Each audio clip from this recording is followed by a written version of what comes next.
Some towns don't fade when you leave them. They linger, like a hand on your shoulder long after you've walked away. Ashmoor was like that. I grew up there, and I barely survived it. This is the story of how I learned the town was watching me long before I noticed it. I met Miles Crow long before anyone whispered his name with fear. Back then, he was just another transfer kid who arrived halfway through 6th grade dragging a battered backpack and wearing clothes that never quite fit. He was heavy, awkward, and spoke too loudly when no one wanted him to speak at all. The teachers called him bright but troubled. The rest of us just called him weird. There was something off about the way he stared, like he was cataloging people instead of looking at them. When kids laughed at him, he didn't flinch. When they insulted him, he smiled as if the words confirmed something he already believed. It didn't take long for rumors to spread. Some said Miles liked hurting animals. Others claimed he spent his weekends wandering Blackroot Cemetery alone, talking to gravestones like old friends. I never saw those things myself, but I saw enough to feel uneasy. Once, during recess, I caught him watching ants crawl along a cracked sidewalk. He dropped a stone on them, slow and deliberate, then laughed softly under his breath. Not a burst of laughter, more like satisfaction. When he noticed me staring, he waved as if we shared a joke. I didn't wave back. High school only sharpened the edges he already had. Miles grew larger, quieter, and stranger. He rarely spoke in class, but when he did, his answers were unsettlingly precise. Teachers praised him, students avoided him. Someone started calling him Graveyard Miles because of how often he disappeared behind the cemetery after school. The nickname stuck, not because it was funny, but because it felt accurate. Like he belonged there more than he belonged with us. As for me, I learned early how to stay invisible. I wasn't popular, but I wasn't a target either. Sports helped, so did keeping my head down and my thoughts to myself. That's probably why Miles chose me. I didn't mock him. I didn't defend him. I simply existed nearby, quiet enough to feel safe. Looking back, I realized that was the moment my path bent toward his. In Ashmoor, proximity was never accidental. The town noticed patterns, and once it decided you belonged in one, it didn't let go. I wish I could say I walked away when I still had the chance. I wish I could say I ignored him completely, but curiosity is a dangerous thing, especially in a place that feeds on it. The first time Miles spoke to me directly was during lunch, his eyes bloodshot and unfocused, his voice calm in a way that made my skin crawl. He smiled like he'd been waiting, and that was when everything I thought I understood about Ashmoor began to unravel. Blackroot Cemetery sat at the edge of Ashmoor like a bad thought no one wanted to finish. It wasn't fenced off or deaded, just there, pressed up against the cracked asphalt path that connected the high school to Main Street. Generations of students had cut through it because it shaved 10 minutes off the walk, and in Ashmoor, convenience always beats superstition. The graves were old, too old, some dating back so far the names had eroded into meaningless grooves. Leaning headstones crowded together like rotting teeth, swallowed halfway by tall grass and creeping ivy. The place smelled damp even in summer, a mix of wet soil and something faintly sour like rusted metal. Birds rarely landed there, and when they did, they never sang. People joked about it, dared each other to sprint through at night, but nobody ever lingered. Nobody except Miles. The first time I followed him was a mistake I felt forming even as I made it. School had just let out, the hall still buzzing behind me, and I spotted Miles slipping off the paved path and into the cemetery like it was second nature. I told myself I was only curious, that I wanted to see what pulled him there so often. The moment my shoes left the pavement and touched the uneven ground, the noise of the town dulled as if someone had wrapped my ears in cotton. Traffic faded. Voices disappeared. Even my footsteps sounded wrong, muffled and delayed. The air felt thicker the deeper I went, heavy enough that breathing took effort. I remember thinking the place felt crowded despite being empty, like standing in a room full of people who refused to show themselves. Miles led me behind a cluster of larger headstones near the center, never once turning around to check if I was following. He didn't have to. I felt drawn forward, each step harder to resist than the last. When we stopped, he leaned casually against a grave whose inscription had worn smooth, as if it had never belonged to anyone at all. Up close, the cold pressed in from every direction. The grass brushed my ankles, but the sensation lingered too long, like fingers trailing instead of blades bending. Somewhere nearby, something shifted beneath the ground. I couldn't tell if it was a burrowing animal or just the earth settling, but the sound made my stomach knot. Miles smiled, slow and knowing, like he was pleased I'd finally arrived where I was meant to be. That was when the feeling of being watched fully settled in. It wasn't the sharp paranoia of eyes on my back. It was worse than that. It felt patient, ancient, like the cemetery itself had noticed me and was taking its time deciding what to do. The headstone seemed angled inward, subtly pointed toward the spot where I stood. The wind threaded through the grass, producing a low whispering sound that almost resembled words if I strained hard enough. My instincts screamed at me to leave, to run back toward the noise and safety of the school, but my legs wouldn't move. Miles asked me if I felt it too, his voice barely above a murmur. I didn't answer. I couldn't, because in that moment I understood something fundamental and terrifying. Blackroot Cemetery wasn't just a place people passed through. It was a thing, and it was very aware that I had stepped inside it. Miles didn't rush what came next. He moved with the lazy confidence of someone who had all the time in the world, pulling a small bundle from his pocket and lighting it with shaking fingers that somehow never missed. I hesitated, told myself I shouldn't, but curiosity won. The smoke tasted bitter and wrong, thicker than anything I'd tried before, and it settled behind my eyes almost immediately.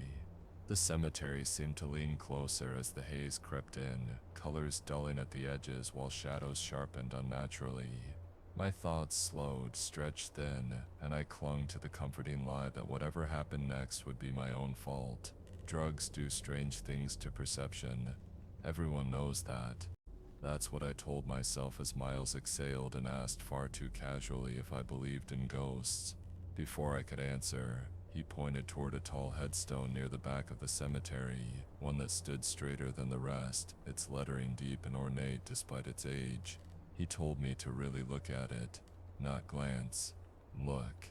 At first, I saw nothing unusual.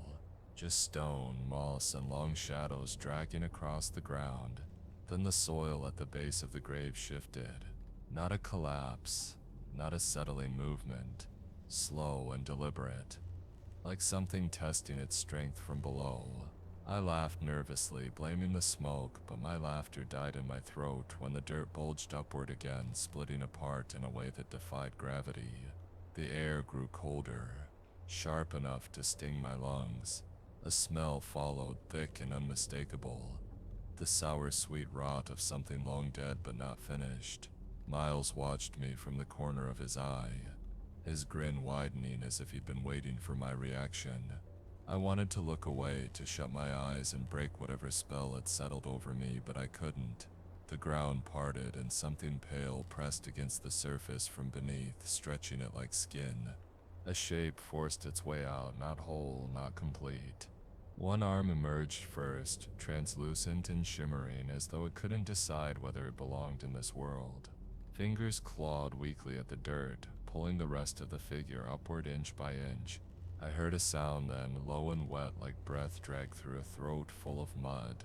The figure's head followed, its face half-formed, features blurring and sharpening in pulses that made my eyes ache. Its mouth opened wider than anatomy should allow, but no scream came, only a rattling exhale that vibrated through the ground and into my bones. I could see through parts of it, the cemetery beyond warping through its body, yet when it brushed against the headstone, stone cracked under its touch. Impossible and undeniable at the same time. My heart hammered so hard I thought it might tear free of my chest. I don't remember screaming, but I remember the silence that followed. A heavy, suffocating quiet swallowed the cemetery whole. as if the world itself had paused to watch. The figure lingered halfway out of the grave, swaying as though unsure whether to continue. Its hollow eyes fixed on me, not with hunger or rage, but recognition. That was the worst part. The certainty that it knew I could see it. Then just as suddenly it faltered. The arm dissolved into mist. The head sank back into the soil and the grave sealed itself as if nothing had disturbed it. The smell faded last, lingering like an afterimage. I stood frozen, lungs burning, waiting for Miles to laugh and tell me it was all in my head. He didn't. He just nodded, satisfied, and said quietly that most people never get that far. The silence stretched on long enough that even the wind refused to break it. And in that quiet I knew reality had cracked and something on the other side had noticed me. I didn't sleep that night. Not really. Every time I closed my eyes, I saw the soil splitting open again, felt that hollow gaze lock onto mine. By morning, exhaustion had dulled the edges of my fear just enough for denial to creep in. I told myself I'd imagined everything. The smoke, the shadows, my nerves, all of it had conspired to trick me. Miles found me at lunch, already smiling like he knew exactly what I'd been telling myself. He said I handled it better than most, which was strange because I didn't remember handling anything at all. When I snapped at him and told him nothing had happened, he only shrugged. He said that was how it always started. According to him, seeing was the easy part. Accepting was where people failed. Miles began talking about perception like it was a muscle, something you could train if you were willing to endure the discomfort. He claimed reality wasn't fixed, that most people walk through the world blindfolded by habit and fear. The cemetery, he said. Strip those blindfolds away. I laughed at that too loudly, hoping humor would anchor me back to something normal. But Miles wasn't joking.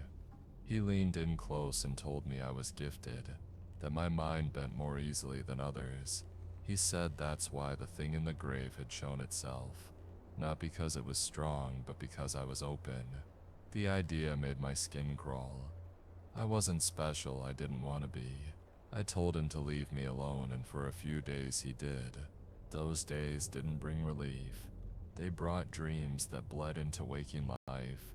I'd be sitting in class when the walls seemed to breathe, expanding and contracting in slow, uneven rhythms. Faces blurred around the edges, eyes too dark, mouths stretching when they smiled. I started avoiding mirrors because sometimes my reflection lagged behind my movements by a fraction of a second. When I finally confronted Miles about it, he looked almost disappointed that it had taken me so long. He said the cemetery had marked me the way it marked all wardens in waiting. I told him to stop using that word, that I wasn't going back there. He reminded me I already had twice more than I remembered. That was the part that scared me the most. The gaps. Hours I couldn't account for, afternoons that ended with dirt under my nails and no memory of how it got there. Miles insisted those visits were necessary, that repetition strengthened the connection. He walked me through Blackroot again and again, always stopping short of the grave from before, always pushing me to focus on what I felt instead of what I saw. The air grew heavier each time, the silence deeper, like descending into water. I started hearing whispers that didn't belong to anyone I knew, fragments of words that dissolved before I could grasp their meaning. Sleep offered no escape. I'd dream of Ashmoor folding in on itself, streets looping endlessly, the cemetery at the center like a heart pumping rot through the town.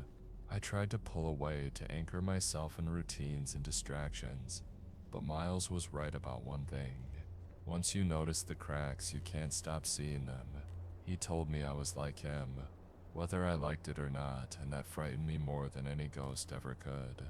Because if he was right, then the horrors I'd seen weren't intrusions into my world.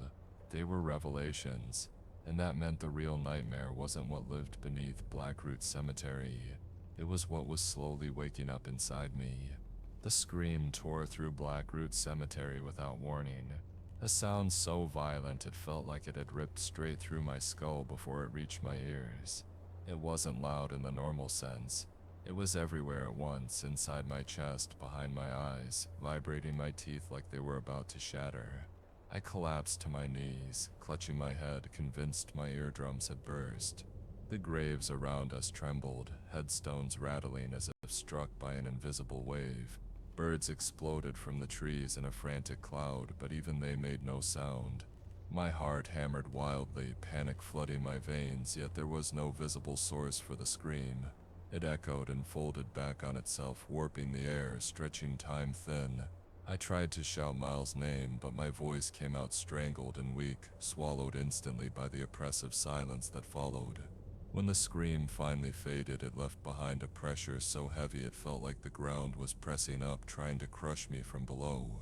That was when the pain started. Sharp, immediate, and overwhelming.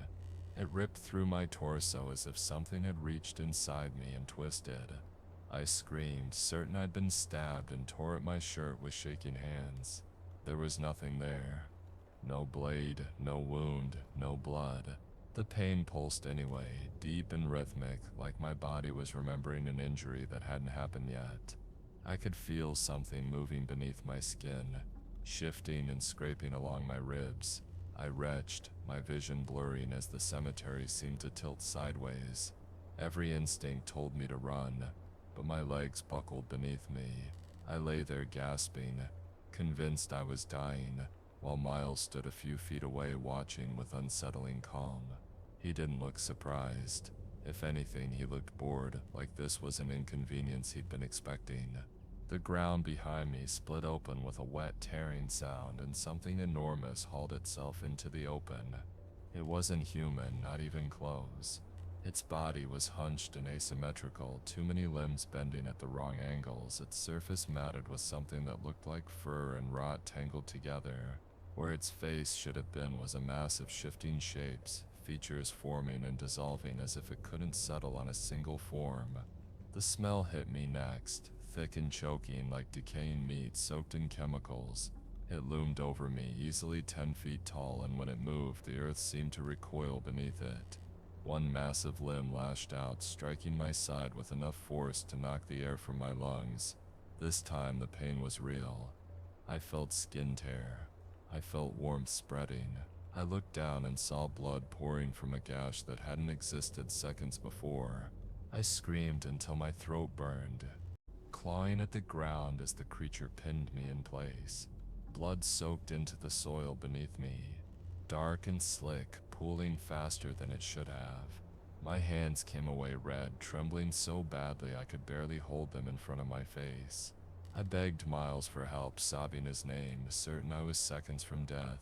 He stepped closer, squatting beside me, his expression almost thoughtful. He told me to calm down. He said I was panicking over nothing. When I looked back down, the blood was gone. The wound had vanished completely, leaving behind only an ache and the memory of pain. My clothes were intact, my skin unbroken. I stared at Miles in disbelief, my mind fracturing under the contradiction. He smiled gently and told me the cemetery was testing me. That fear made the illusion stronger. The creature recoiled as if bored, its form shuddering and collapsing inward, dissolving into mist that sank back into the ground. The soil sealed itself smoothly, leaving no trace of what had happened. My breathing slowed into shallow, ragged gasps as Miles helped me to my feet like nothing unusual had occurred. He told me none of it was real, not the scream, not the pain, not the blood. He said reality bent around expectation and mine was still fragile. As we walked away, my legs weak and my head spinning, I realized something far more terrifying than any monster. If he was right, then my mind was capable of creating horrors vivid enough to kill me. And if he was wrong, then something far worse was using him to convince me it wasn't real at all. I didn't realize I'd left the ground until the ground was suddenly far away. One moment I was standing beside Miles, my legs still trembling from what I'd seen, and the next my stomach dropped as if I'd missed a step on a staircase that wasn't there. The cemetery fell away beneath me, headstones shrinking into uneven gray tiles. I clawed at the air, gasping, but there was nothing to grab. No wind rushed past me, no sensation of movement at all. I was simply higher, suspended like a thought that hadn't finished forming. Panic surged as I kicked uselessly, convinced I was about to plummet to my death. Miles' voice drifted up to me, calm and steady, telling me to stop fighting it. When I looked down again, I realized I wasn't rising anymore. I was hovering, held in place by something unseen and uncaring. From that height, Ashmoor looked almost peaceful. The streets curved gently, houses lined up in neat rows, lights flickering on as evening settled in. It could have been any small town, the kind people forgot about without trying. But the longer I stared, the more the illusion unraveled. People moved below like pieces on a board, their motions just a fraction too synchronized. A man paused mid-step, his head turning farther than it should have to watch a passing car. A woman laughed with friends, her smile lingering too long, stretching unnaturally before snapping back into place. I spotted shapes slipping between shadows that didn't belong to anyone at all, figures flattening themselves against walls or melting into doorways as if they'd always been there. My chest tightened as understanding crept in. This wasn't a town hiding monsters. It was a town built to accommodate them. Miles rose into the air beside me as if gravity were optional. Up close, his eyes looked wrong, too reflective, like polished glass catching light from places I couldn't see. He told me Ashmoor existed in layers, stacked realities occupying the same space. Most people live their entire lives on the surface layer, blind to everything beneath. The cemetery was an access point, a thin spot where the boundaries wore down. Below us, a delivery truck rumbled down the street, its driver humming cheerfully while something with too many arms shifted beneath the canvas in the back.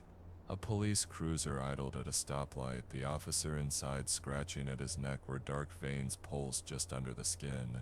Monsters weren't invading Ashmoor, they were commuting, shopping, blending in seamlessly. I felt small then, unbearably insignificant. The idea that I'd been walking past these things my entire life without noticing hollowed me out. Miles said that was the point. The town fed on ignorance, thrived on routine. Those who saw too much were either broken or repurposed. He said perception wasn't just awareness, it was responsibility. The higher you climbed, the more layers you were forced to acknowledge until denial became impossible. As he spoke, the town flickered, revealing glimpses of something darker beneath the familiar streets. Twisted reflections, structures made of bone and shadow, entire lives unfolding just out of sync with the world I thought I knew. I wanted to scream, to demand to be put back, but my voice caught in my throat. When my feet finally touched the ground again, the weight of gravity felt wrong, like it was pressing harder than before. The town snapped back into its familiar shape, hiding its fractures behind brick and pavement. Miles watched me carefully, gauging my reaction, then told me I couldn't unsee what I'd seen. Ashmoor had shown me its truth, and it wouldn't take that lightly. As we walked away from the cemetery, the streets looked the same, but I knew better now. There was a town above and a town below, and I was standing right between them. I didn't go home that night so much as I drifted there, my body moving on habit while my mind lagged behind, still suspended somewhere above Ashmoor. My father was sitting in the living room when I walked in, the lamp beside him casting long shadows across the walls. He looked older than I remembered, not in years but in weight, like he'd been carrying something heavy for far too long. We hadn't spoken much since my mother died, and when we did, it was usually about safe, meaningless things. That night, I didn't bother with pleasantries. I asked him what he knew about Blackroot Cemetery. The color drained from his face so fast it scared me. He told me to lock the door, to draw the curtains, and for the first time in years, his voice trembled when he spoke. He told me our family were wardens, guardians bound to Ashmoor by blood and obligation. Not heroes, not saviors. Caretakers of a problem that couldn't be solved, only contained. The cemetery, he said, anchored something ancient and volatile, a fracture in reality that bled into the town. Long ago, wardens learned how to keep it dormant, how to push the worst of what seeped through back into the ground. It wasn't noble work, it was exhausting, thankless, and never-ending. Each generation trained the next, quietly, desperately hoping they wouldn't be needed. My father admitted he'd tried to spare me by refusing the role by pretending the town was normal and that we could live like everyone else. Ashmoor, however, didn't forget its debts. It always collected. When I asked why we couldn't just leave, his answer was immediate and final. No one truly leaves Ashmoor. People move away, sure, but they come back. They always do. Jobs fall through. Relationships collapse. Accidents happen on the road leading out of town. The layers pull at you, he said, guiding you home whether you notice it or not. Wardens felt that pull more strongly than anyone. It wasn't a prison with walls, but it might as well have been. I felt sick as I realized how many times I daydreamed about escaping, never understanding why the idea felt hollow even then. My father placed a hand on my shoulder and apologized for what I was being forced to inherit. The worst realization came after he finished explaining. Miles hadn't stumbled onto this by accident. He wasn't just a strange kid with an obsession. He'd known what I was before I did. My father confirmed it with a weary nod, saying there were always watchers, people sensitive enough to sense Warden's awakening. Some became allies. Others lost themselves to the layers entirely. Miles, he said, walked a dangerous line between the two. As I left the room, my father warned me that once the truth was spoken aloud, the town would respond. That night, as I lay awake listening to Ashmoor breathe around the house, I understood something I couldn't take back. My life wasn't unraveling. It was being claimed. I returned to Blackroot Cemetery alone just after midnight, wearing my father's old coat and carrying the weight of everything he'd told me. Fold rolled low across the ground, thick enough to swallow my boots with every step. The town behind me felt distant, muted, like I'd already crossed into another layer. The cemetery was alive in a way it hadn't been before. I could hear whispers threading through the mist, too soft to understand but deliberate in their rhythm, rising and falling like breath. Rats skittered through the grass in numbers that made my skin crawl, their eyes catching the moonlight in brief, intelligent flashes before vanishing again. The air reeked of damp earth and wrought heavier with each step I took toward the center. I knew exactly where I was going, even though I'd never planned the route. The ground seemed to guide me, subtle slopes and turns steering me toward the grave that had started everything. The earth there was no longer still. It pulsed faintly, swelling and contracting like a living thing struggling to wake. The whispers grew louder, overlapping into a chorus that pressed against my thoughts, tugging at memories and fears alike. My vision blurred as the soil cracked open, splitting wide enough for something vast to stir beneath it. A shape rose slowly, dragging itself upward with deliberate patience. This time it didn't flicker or hesitate. It was fully formed, towering and obscene, its body a fusion of bone, shadow, and decayed flesh that seemed to absorb light rather than reflect it. Its presence crushed the air from my lungs, bending the fog inward toward it. When it turned its attention on me, I felt it dig through my thoughts, peeling back layers of my mind like pages in a book. It knew me. Worse, it had been waiting. I nearly didn't notice Miles until he spoke my name. He emerged from the fog looking thinner, paler, like the effort of standing there cost him dearly. His breathing was labored, each inhale rattling in his chest, but his eyes burned with the same fierce clarity I'd seen before. He told me it was awake now, that there would be no more tests or half measures. From his backpack he produced objects that felt wrong to look at, etched metal symbols that hummed faintly in my hands. A blade dulled by age but heavy with intent, scraps of parchment covered in markings that made my head ache. He said these were the tools wardens used when words and denial failed. The entity roared then, a sound that warped the fog into spiraling patterns, and the ground shook hard enough to knock me to one knee. Miles helped me up, his grip surprisingly firm despite his weakness, and told me this was the point of no return. As the whispers rose into screams and the rats scattered in frantic waves, I realized the town itself was holding its breath. Blackroot Cemetery wasn't just an access point anymore. It was a battleground. The symbols in my hands grew warm, responding to something deep within me that I could no longer deny. Miles nodded, exhausted but resolute, and stepped back, giving me space I hadn't asked for but desperately needed. The entity leaned forward, its attention narrowing, and I felt the layers of Ashmoor align around us, pressing in from all sides. Fear threatened to paralyze me, but beneath it was something steadier, heavier. Purpose. I took a step forward into the fog, ancient tools clutched tight, knowing that whatever happened next would decide not just my fate, but the town's. The sky cracked open without thunder, splitting into jagged seams of light that pulsed like exposed nerves. Blackroot Cemetery convulsed beneath my feet, graves heaving as if the dead were trying to escape their own names. The fog ignited in flashes of blue and gold, torn apart by unseen forces colliding overhead. The ground split wide, not cleanly, but in crooked ruptures that bled shadow instead of dirt. Figures rose from those wounds, not corpses in any familiar sense, but warped impressions of people who had once existed. Their bodies bent in ways flesh shouldn't, limbs stretching and folding back into themselves, faces smoothed over or multiplied, mouths opening where none belonged.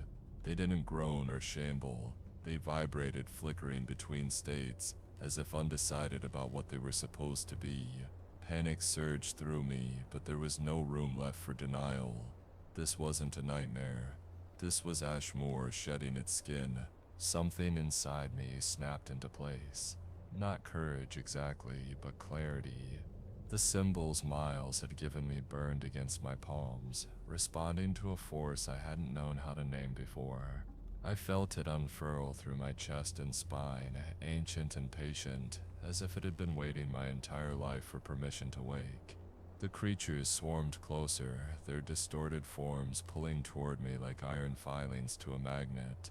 Fear threatened to swallow me whole, but beneath it was an instinct older than thought.